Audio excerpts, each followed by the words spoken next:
Good morning, good afternoon, good evening, no matter where you are. Thanks for checking in with Wolfpack Performance and Performance Talk Podcast. I'm your host, Jay, and today we're going to have a rant, but an educational rant.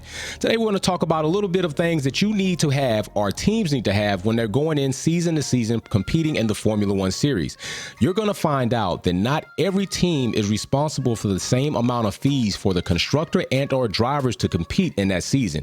We want to go ahead and get a little bit more informative to get a little bit more closer to the sport that we so much love to watch. All right, so let's get into this. I'm going to use two teams, one at the high end, one at the low end, so I can show you the dividends that may or may not pay for winning the championship in Formula One. So let's go.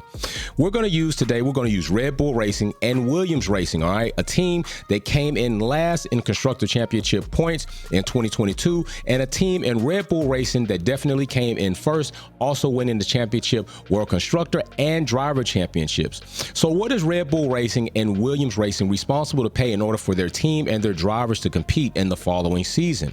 Well, these fees will be outlined as so.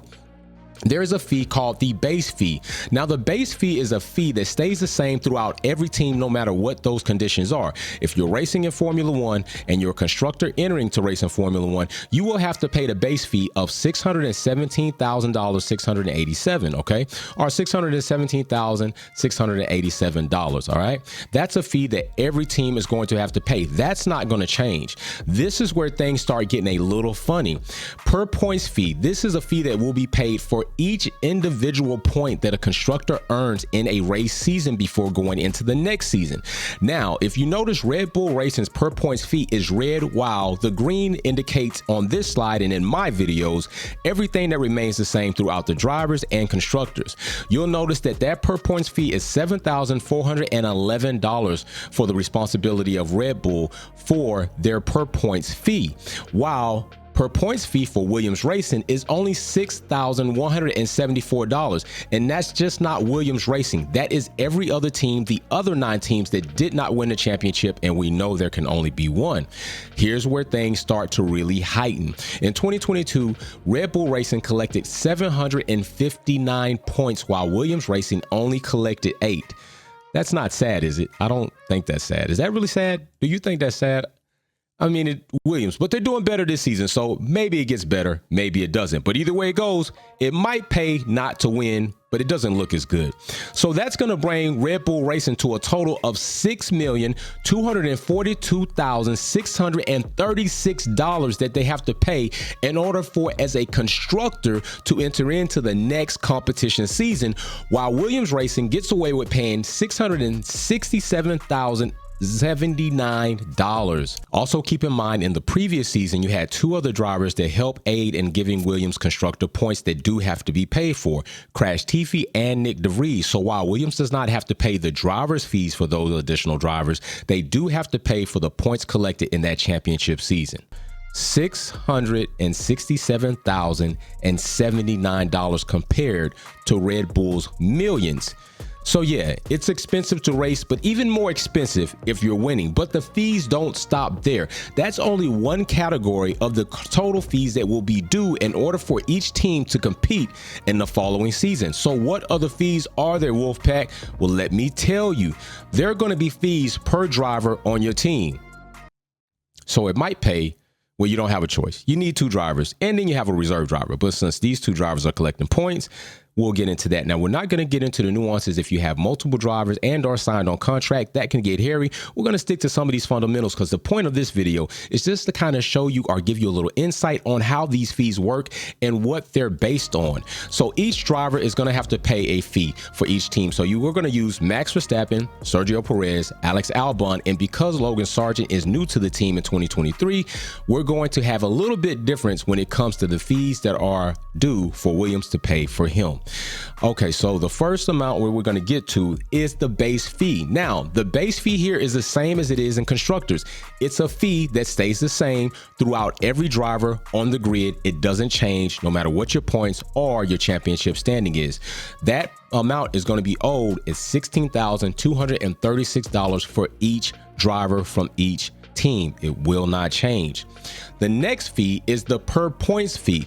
Now, in the constructors points section where they had to pay a fee, this fee changed based on the constructor winning the championship. So Williams and Red Bull were deemed two different fees because Red Bull won. Williams was along with the other 9 teams that did not. This per points fee and the driver's fee does not also change. It is $2,100 that is due per driver from every team. But where does it change? Because you see per points fee. So although we have a standard amount in $2,100 or $2,100, it is going to start separating itself because every driver has a different amount of points that they collected in the season before. Max collected 454 points, while Perez collected 305 points. Albon collected 4 points. And because Logan Sargent is new and he was not racing, he literally had 0 points. So it's going to be a little less expensive for him, and you'll see. So that's going to bring Max's total to $969,636. That's going to bring Perez to $656,736, while Albon is going to have $24,636.